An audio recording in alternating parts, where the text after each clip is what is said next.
السلام عليكم ورحمة الله وبركاته.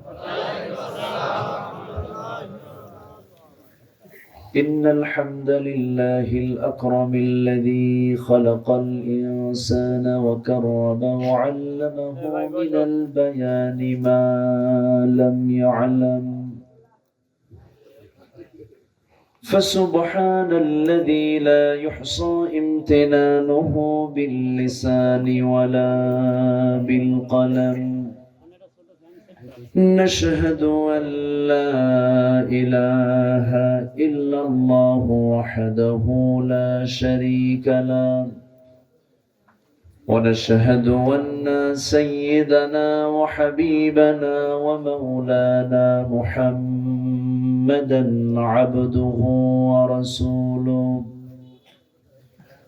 الذي أرسله بالحق بشيرا ونذيرا وداعيا إلى الله بإذنه وسراجا منيرا.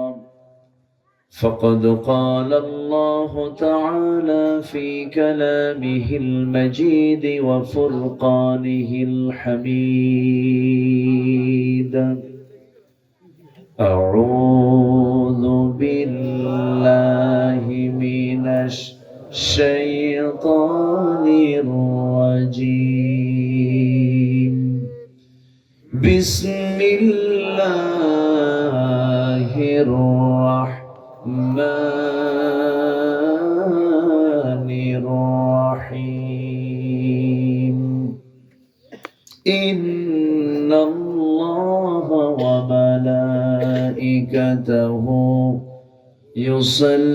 يصلون على النبي يا أيها الذين آمنوا صلوا عليه وسلموا تسليما. اللهم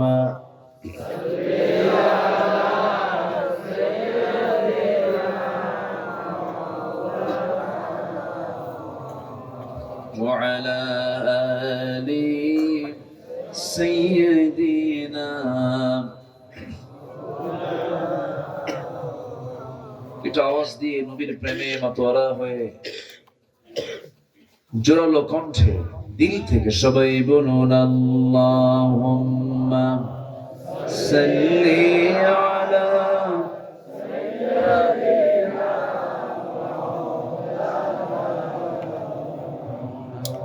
وعلى آل سيدنا।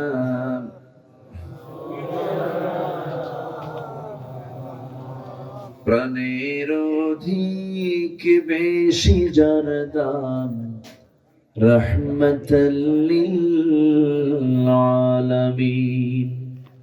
প্রাণের অধিক বেশি যার দাম রহমতাল লিল আলামিন। জানো কি তোমরা তাহার নাম রহমতাল লিল আলামিন। অসহায়ের বুকে যে জন গোপনে করে সওয়ার, দুরুদ পড়ে সুবহ ও শাম রহমতাল লিল আলামিন। তার পথে যে বিছিয়ে দিত টুকরো কাটা স্তূপ করে, তাকেও দিলেন প্রেম মুজাসসাম রহমতাল লিল আলামিন। জানো কি তোমরা তাহার নাম রহমতাল লিল আলামিন। আল্লাহুম্মা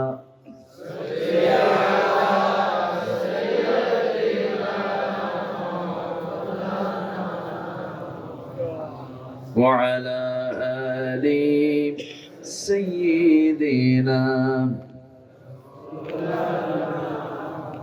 সবাই বলুন বালাগাল উলা বিকামালিহি কাশাফাত তুজা বিজামালিহি হাসুনাত জামিউ খিসালিহি সাল্লু।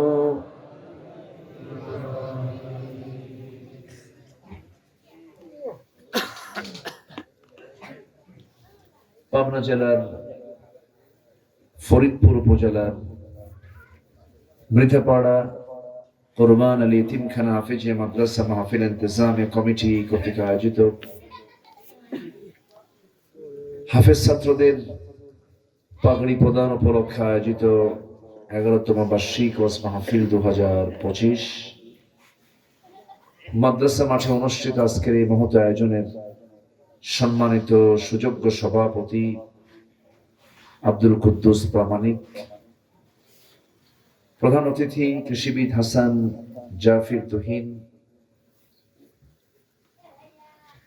মাহফিলের পরিচালক জনাব হোসেন মনসুর খান, কথা বলেছেন নন্দিত আলেম দ্বীন বয়োবৃদ্ধ জ্ঞানবৃদ্ধ হাফেজ মাওলানা মুখলিসুর রহমান বাঙ্গালী, উপস্থিত হাজারাত উলামায়ে কেরাম, ফদলায়ে ইজাম। আজকের মাহফিলের বরেণ্য অতিথি দক্ষিণ এশিয়ার বৃহত্তম ইসলামী সংগঠন বাংলাদেশ জামাত ইসলামীর ভাঙ্গুড়া পাবনা সম্মানিত আমির অধ্যাপক মাওলানা আলী আসগর সাহেব, সামনে উপস্থিত দূরে কাছের বিভিন্ন স্থান থেকে ছুটে আসা কালেমার ঝান্ডাবাহী তাওহীদের পতাকাবাহী দ্বীন ইসলামের নরসারদুল বীর মুজাহিদ প্রাণ প্রিয় সম্মানিত দ্বীনি ভাইরা, আড়ালে বসে আছেন শ্রদ্ধেয়া সম্মানিতা মা বোনেরা, আলোচনার সূচনায় আনুষ্ঠানিকতার মধ্য দিয়ে আমার পক্ষ থেকে আবারও দিল খোলা সালাম, আসসালামু আলাইকুম ওয়া রাহমাতুল্লাহি ওয়া বারাকাতুহু। সবাই কেমন আছেন? আমাকে প্রশ্ন করে ফেললেন। আল্লাহ তাআলা আমাকেও আপনার মতোই আপনার সাথেই বসে রেখেছেন, বলি আলহামদুলিল্লাহ। সম্মানিত দ্বীনি ভাই, আজকের মাহফিলের যিনি মেহমান ছিলেন, আমার পূর্বে কথা বলেছেন, যদিও বয়সের ভারে বয়োবৃদ্ধ, কিন্তু আলোচনায় যখন তিনি কথা বলেন মনে হয় মানে 80 বছরের থেকে যদি আপনি আরো 40কে মাইনাস করেন, খুব তারুণ্যের একটা গন্ধ তার কণ্ঠে এখনো পাওয়া যায়। কোনো কাঁপুনি নেই, কোনো ঝাঁকুনিও নেই। আলহামদুলিল্লাহ।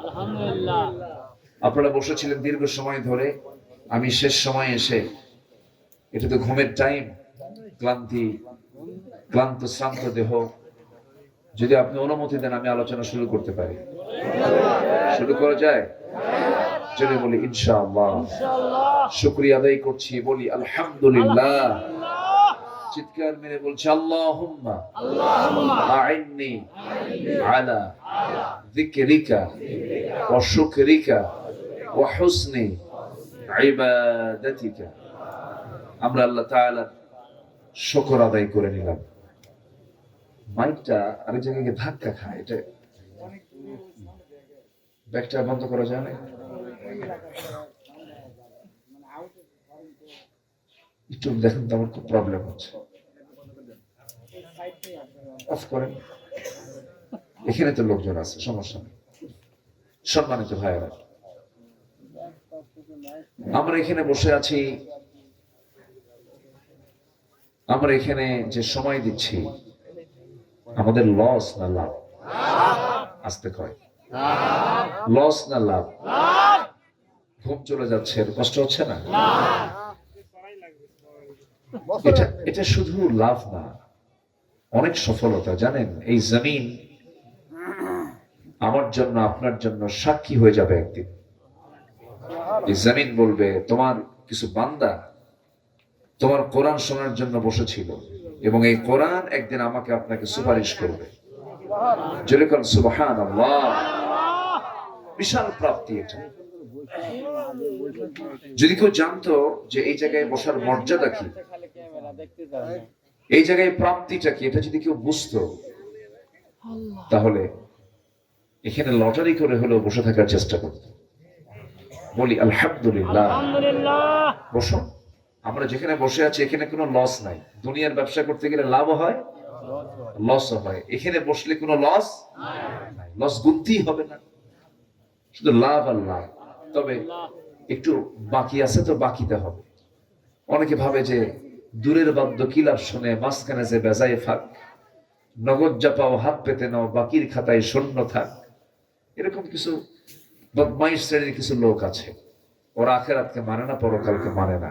হুজুররা এগুলো কি কয়, মরে গেলে হাড্ডি, ছিঁড়ে গেলে তেনা, এগুলো কোন দিন কি হবে, কোন দিন জান্নাত পাবো জাহান্নাম পাবো, এরকম নাস্তিক চেতনার লোক আছে না নাই বলেন তো?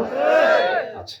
কিন্তু পূর্ব দিগন্তে সূর্য উদয় যেমন মহাসত্য, তার চেয়েও মহাসত্য হলো মৃত্যুর পরে আখিরাত। আখিরাত আছে না নাই? এই গোটা কোরআনের 3 ভাগের 1 ভাগ শুধু আখিরাত নিয়ে আলোচনা। আখিরাত, আখিরাতের জ্ঞান যার যত গভীর, আল্লাহর প্রতি ভয় তার তত গভীর, তার ঈমান তত মজবুত। এই জন্য আখিরাতের জ্ঞান সবার মধ্যে থাকার প্রয়োজন আছে না নাই বলেন? আমরা একদিন মরে যাব, আল্লাহ আমাদের আবার জিন্দা করবেন, আমরা আল্লাহর সামনে দাঁড়াবো, জবাবদিহিতার কাঠগড়ায় দাঁড় করাবেন, এবং সেই দিন সূক্ষ্ম বিচার হবে। যার যতটুকু পাওয়া ততটুকুই সে পাবে, কেউ কম বেশি পাবে না। সমান সমান ন্যায্য পাওনা সম্পূর্ণ বান্দার হাতে তুলে দিবেন যিনি, তিনি কে? আসতে বলবেন না, তিনি কে? আল্লাহর পরিচয় আল্লাহ পাক শুরুতেই দিয়েছেন, 3 নম্বরে দিয়েছেন মালিকি ইয়াউমিদ্দিন, বিচার দিবসের মালিক আমি আল্লাহ।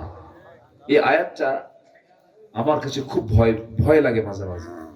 আল্লাহ নিজের পরিচয় দিলেন প্রথমে রহমান রহিম, প্রথমে দিলেন রব্বুল আলামিন, রহমান রহিম, এরপরে সাবধান মালিকি ইয়াউমিদ্দিন, বিচার দিবসের মালিক আমি আল্লাহ।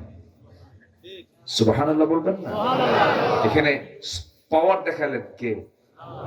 আজ থেকে পাওয়ার দেখালেন কে? মানে কি বিচার অবশ্যই হবে। এই চিন্তা যার মধ্যে থাকবে সে দুনিয়াতে অবিচার করতে পারবে না। এই চিন্তা যার লালন হবে সে দুনিয়াতে হজপজ করতে পারবে না, রাত দিন করতে পারবে না, এলোমেলো করতে পারবে না। সে ভাববে মালিকি ইয়াউমিদ্দিন কে?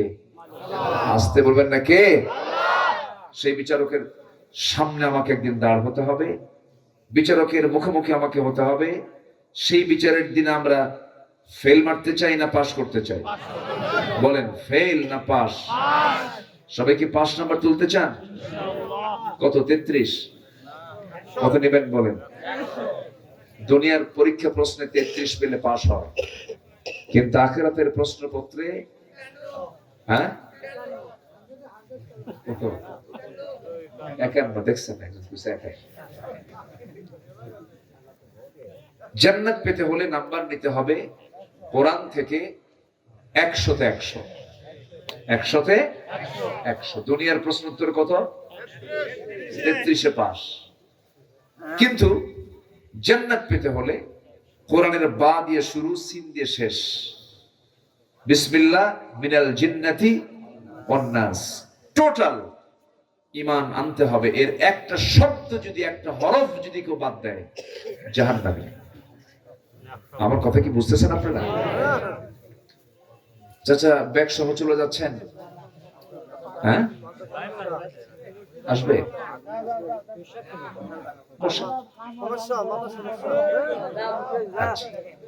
আচ্ছা ঠিক আছে। কি সুন্দর মানুষ আপনারা, এত রাতে কি সুন্দর করে বসে আছেন, আমি তো আশ্চর্য হয়ে যাচ্ছি। বলি আলহামদুলিল্লাহ। আমাকে সময় দিচ্ছেন তো সবাই ইনশাআল্লাহ? আচ্ছা, আল্লাহ কবুল করুন, আল্লাহ কবুল করুন, আল্লাহ কবুল। একমাত্র পাবনা যে জেলায় সকাল 10টায় মাহফিল হয়, দুপুর 2টায় মাহফিল হয়, সন্ধ্যায় হয়, রাত 3টায় হয়। ইন্নী দাউতু কওমি লাইলা ওয়া নাহারা, নূহ আলাইহিস সালাতু ওয়াস সালাম তিনি দাওয়াত দিয়েছেন দিনে রাতে। দিনে রাতে। তাহলে সেই সুন্নাহ আদায় হয় কোন জেলায়? আবার পাবনায় আবার যদি কারো তার সেনা থাকে এটা ঠিকও করে দেয়, তাই না? কোথায়? হেমায়তপুরে তার সেটা আয় ঠিক করে। পাবনায় নাই কি? আল্লাহ যে দুধ আপনারা খান, আপনাদের হাড় যে শক্ত, কারো চাপা থাকবে না যদি ঘুষি খায় একবার। আপনাদের বডি ফিটনেস ভালো তো। যারা দুধ খাবে, দুধ পান করবে, জান্নাতের নিয়ামত, এটা জান্নাতের খাবার। কেউ তো আল্লাহু আকবার বললেন। তাও আবার কি পায়েস? 1 মণ দুধে 1 কেজি চাল। আর এই পায়েস যার পেটে হজম হয়, ওটা যে আন্তর্জাতিক পেট। খুব শক্তিশালী মানুষ আপনারা, আলহামদুলিল্লাহ বলেন। ভাবনা এসেছি, খুব সুন্দর। আমি কথা বলতে চাচ্ছি আজকে সেই জায়গা থেকে। আমি প্ল্যান করছি, আমরা দুনিয়াতে চলতে গিয়ে কোনো জায়গায় আমরা চাই না যে আমি ফেল করি। সব জায়গায় আমরা কি করতে চাই বলেন তো? পাস করতে চাই। আমরা ইবাদত করলাম, কিন্তু ইবাদতটা যদি কবুল না হয় তাহলে পাস হলো না ফেল হলো বলেন তো? ফেল হয়ে গেল। নামাজ পড়া ইবাদত, রোজা রাখা ইবাদত, হজ করা ইবাদত, যাকাত দেওয়া ইবাদত। তবে বিচারালয়ে বিচার করা মনে হয় ইবাদত না। আসতে খায়। ব্যাংকিং সিস্টেম, ব্যাংকে কারবার করা মনে হয় ইবাদত না। স্কুলে চাকরি করা ইবাদত না। রাতের বেলা স্ত্রীর সাথে শুয়ে থাকা এটা ইবাদত না। ইবাদত কিনা বলেন? অন্যের বউ না নিজের বউ? অন্যের বউ ওটা কি ইবাদত নাকি বলেন? ইবাদত, তবে শয়তানের ইবাদত। ওটা কার? শয়তান। তাহলে আমরা ইবাদত করছি, এই ইবাদত গুলো কবুল হচ্ছে কিনা এটা আমাদের আজকে সাবজেক্ট। এই কথা কি শোনার দরকার আছে বলেন তো? আমাদের ইবাদত গুলো কবুল হচ্ছে কিনা, আমার ইবাদত গুলো যাচ্ছে কোথায়? আপনি নদীতে মাছ মারতে গেছেন, কিন্তু মাছ জাল থেকে তুললেন, যে পাত্রে রাখলেন ওটাকে এলাকে কি বলে? খালই। পাতিল তো আলাদা। খালই, এটা পাবনার লোক নাম। খালই ওই যে যেটা বাঁশ দিয়ে বানায়, কিছু দিয়ে বানায়। পাতিল কন কেন? এটা কি খাবল হইতে বাহালু খায়।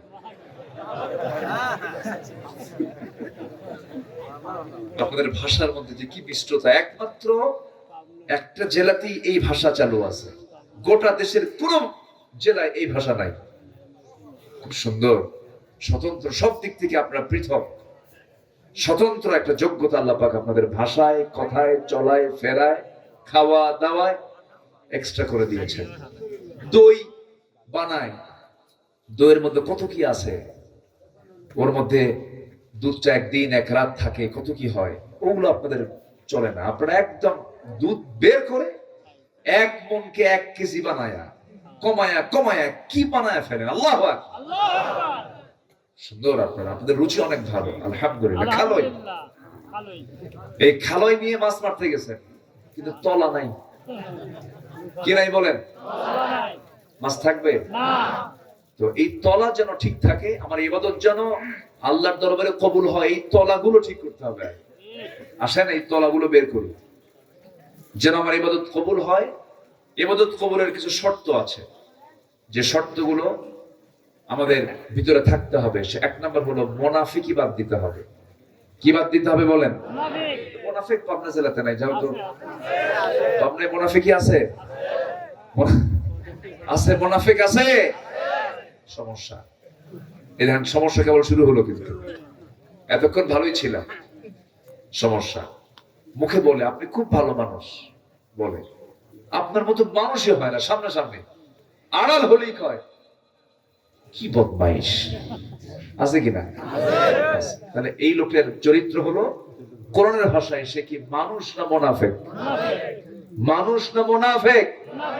মুনাফিকি চরিত্র নিলে পরে তার নামাজ, রোজা, দিন, সাদকা কোনো কিছু কবুল হবে না।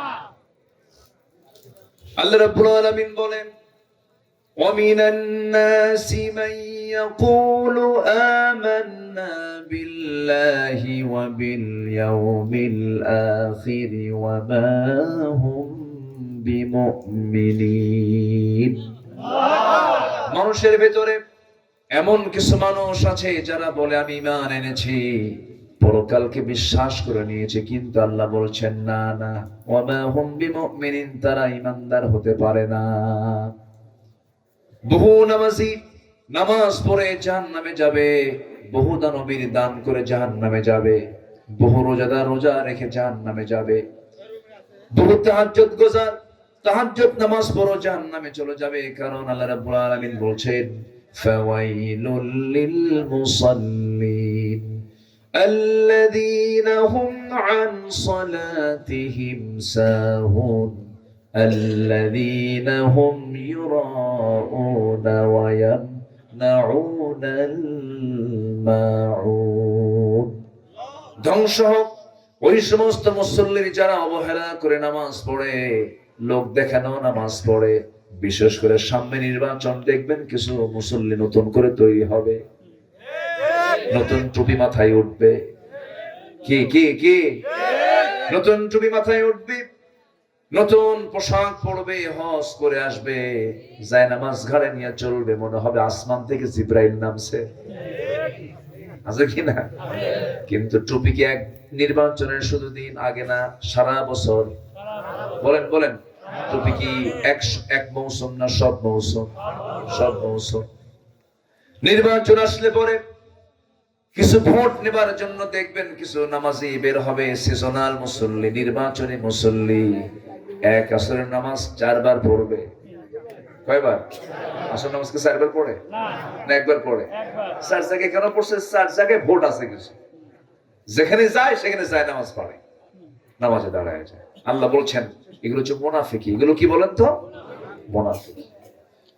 মুনাফিকদের জন্য জাহান্নাম। আল্লাহ রাব্বুল আলামিন বলেন, ইন্নাল মুনাফিকিনা ফিদ দারকিল আসফালি মিনান নার ওয়া লা তাজিদ লাহুম নাসীরা। নিঃসন্দেহে মুনাফিকরা জাহান্নামের তলদেশে অবস্থান করবে, তাদের কোনো সাহায্যকারী থাকবে না। যুগে যুগে দ্বীনের ক্ষতি করার জন্য কাফের মুশরিকদের দ্বারা যতটুকু না ক্ষতি হয়েছে, মুনাফিকদের দ্বারাই সবচেয়ে বেশি ইসলামের ক্ষতি হয়েছে। এই দেশেও বেশি ক্ষতি করছে কারা? বলেন কারা? ইসলাম ধরে না, আবার ইসলাম মাঝে মাঝে ছাড়েও না। ইসলাম ধরে কোনো মতো, মানে ওদের মতো করে ইসলাম ধরে। ইসলামটাকে পরিপূর্ণরূপে ধরতে চায় না, নিজের পছন্দ মতো করে ইসলাম ধরতে চায় না।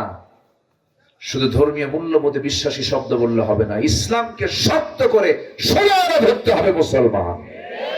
এটার নাম হচ্ছে মুসলমান। আংশিক ধরবো আংশিক ধরবো না, কেমন কথা? এটাকে লালন করা যাবে না। রাগ করতেছেন নাকি আপনারা? ইসলাম দিয়ে কি শুধু মসজিদ চলবে? ইসলাম দিয়ে ক্যান্টনমেন্ট চালাতে হবে, ইসলাম দিয়ে সচিবালয় চালাতে হবে, ইসলাম দিয়ে সংসদ চালাতে হবে। যদি ইসলাম দিয়ে চালান, তাহলেই এই জাতির যে কাঙ্ক্ষিত যে স্বপ্ন, এই স্বপ্ন পূরণ হবে। একমাত্র জাতি সুখী, জাতি শান্তিতে বসবাস করতে পারবে কিসের আইন দিয়ে? আসতে বলবেন না, কিসের আইন দিয়ে? মুনাফিকরা নামাজ পড়বে কিন্তু কোরআনের আইন চাবে না। এরকম মুনাফিক তো বাংলার জমিনে নাই বললেই চলে। আছে না নাই? বলেন আছে না নাই? যদি আমাকে এই মন জাতীয় যদি মনে করেন কি হুজুর লাইনটা পাল্টান, এটা তো আরেক দিকে যাচ্ছে ওয়াজ, যদি এরকম জাতীয় কথা বলেন, আমি আমার ভাষায় বলবো, আমি আমার ভাষায় বলবো, বিগত 16 বছর হক কথা বলতে চুল পরিমাণ পিছপা হয়নি। আমাদের মুখ থেকে হক কথা কোনোদিন কেউ বন্ধ করতে পারেনি, পারবেও না। এই পাবনাতে, পাবনার 0.2 বাজার নাম শুনছেন তো? 2 বাজারে মাহফিল চলছে, এমন অবস্থায় মঞ্চে লক্ষ্য করে গুলি করা হয়েছে, আগুন ধরিয়ে দিয়েছে, মাহফিলকে পণ্ড করেছে, মামলা দিয়েছে, হামলা করেছে। হক কথা থেকে এক চুল পরিমাণ নড়ি নাই। দোষ তো আমাদের ছিল না, আমরা শুধু বলেছিলাম যে সৃষ্টি যার, আইনটা চালাতে হবে তার। সূর্য যদি আল্লাহর আইনে চলে, আকাশ যদি আল্লাহর আইনে চলে, আমার ব্লাড সার্কেল এটা যদি আল্লাহ চালান, আমার চোখ যদি আল্লাহ চালান, আমার হাত পা যদি আল্লাহ চালান, আমার প্রাণটা যদি তার হাতে যদি থাকে, অবশ্যই সে আল্লাহর আইন সমাজে চালু করতে হবে। এটাই ছিল আমাদের দোষ। এই সমস্ত ষড়যন্ত্রগুলো করা হয়েছে 2018 সাল। 2018 সালে হঠাৎ করে আমার বাড়ি ঘেরাও করে ফেললো। ঘেরাও করে আমাকে পুলিশ আমাকে ধরে থানায় নিয়ে চলে গেল। থানায় বসলাম, ওসি সাহেব আমার দিকে তাকায়া, কোথায় কি কি হয়েছে, এই কথা বলে কে ওই জায়গায়? আচ্ছা, ওই বাচ্চারা মনে হয়, বাচ্চার বাপও থাকতে পারে, বাচ্চা তো একদিন ছিল। এই যে আমার পুলিশ ভাই বললেন, উনি আমার ঢাকাতে দেখা, উনি আমাকে বললেন হুজুর পাবনায় নেব। তো পাবনায় যাবো কেমন, যেতে দিতে পারি না, ফেরেশতারা যেতে দেয় না। তো 18তে থানায় নিয়ে আমার বসায় লাগলো। ওসি সাহেব আমার দিকে আর মানে চোখে চোখ তাকাচ্ছে না, তাকায় না, লজ্জায় মাথা নিচু করে আছে। বললাম স্যার, আমি বললাম ওসি সাহেব কথা বলেন না কেন? হুজুর বেয়াদবি হলে মাফ করে দিয়ে। তো বললাম ধরে আনলেন কেন? হুজুর উপায় নাই, যে সামনে নির্বাচন, চিন্তা করেন না, এটা জেলখানে কয়েকদিন থাকেন, যান। আমরা চাকরি বাঁচাই, চাকরি বাঁচান তো ফরজ। আমি বললাম ইমান বাঁচান তো নফল। মামলা দিয়া চালান করে দিল। কোর্টে গেলাম, জজ আমার দিকে তাকায়, জিব্বে কেমন মনে করে, হুজুরে ধরে আনলো কেন? মামলার ধারা দেখে দেখে যে এই ধারায় যদি জামিন দিয়ে আমার চাকরি শেষ। জামিন অযোগ্য মামলা দিয়ে জেলখানায় ঢুকায় দিল। কোনো দোষ তো ছিল না আমাদের, আমরা তো কিছু করিনি ভাই। আচ্ছা বলেন তো, এই দেশে কোনোদিন কি একটা বার আলেমরা ক্ষমতায় গেছে? কেউ ক্ষমতার ম্যান্ডেট দিয়েছে? তো আমাদের ধরলো কেন বলেন? ধরে জেলখানায় ঢুকায় দিল। ঢুকলাম, এক মুরব্বী আমার দিকে তাকায়া এত খুশি হলো, মনে হয় কি যেন পাইছে। লম্বা একখান সালাম দিয়ে বলে, হুজুর আপনি জেলখানায় ঢুকছেন, খুব খুশি হলাম। তো বললাম চাচা আপনি খুশি হলেন কেন? খুশি হওয়ার কারণটা কি? হুজুর প্রচুর মাহফিল শুনেছি আপনার, সামনে থেকে কত ওয়াজ শুনছি, এত শখ ছিল যে মুস্তাফা করব, কথা বলবো, গল্প করব, চান্স পাইনি। আল্লাহ আমার কি সুন্দর মিলাই দিল। তো দোয়া করি আপনি জেলখানায় থাকেন। আমি বললাম চাচা আপনি জেলে ঢুকছেন কেন? আপনি কি অকাম করে আসছেন? কে বাবা, বোমা হামলা, বোমা হামলা। 80 বছর বয়স, ওনার বিরুদ্ধে মামলা দিয়েছে হলো বোমা না তো, যে কি বলে বিস্ফোরণ মামলা দিয়েছে। তারপরে বলে বাবা যে আচ্ছা বিস্ফোরক কি, এটা খায় না কি করে? শব্দটাও জানে না, একদম মানে সাদামাটা গ্রামের মানুষ, সংখ্যা মেলে নাই, মামলার আসামি পূরণ হচ্ছে না, চাচা ধরে নিয়ে এসে সংখ্যা পূরণ করছে। এই ছিল হলো 16 বছর। ফেরাউন বেঁচে ছিল 1600 বছর, এরা ছিল 16 বছর। মিল দেখছেন? সংখ্যার কি মিল, চরিত্রের মিলও আছে, অনেক কিছু করেছে। আমরা একটা নতুন বাংলাদেশ আমরা দেখতে চাই আগামীতে। জোরে বলি ইনশাআল্লাহ, জোরে বলি ইনশাআল্লাহ। কারো বাবা দিয়ে দেখবো না, কারো স্বামী দিয়েও দেখবো না, আমরা দেখতে চাই কোরআন দিয়া। জোরে বলি ইনশাআল্লাহ। আল্লাহ কবুল করুন, জোরে বলি আমিন। মুনাফিকি রাখা যাবে না, ছাড়তে হবে। মুখে যা অন্তরেও তাই রাখতে হবে।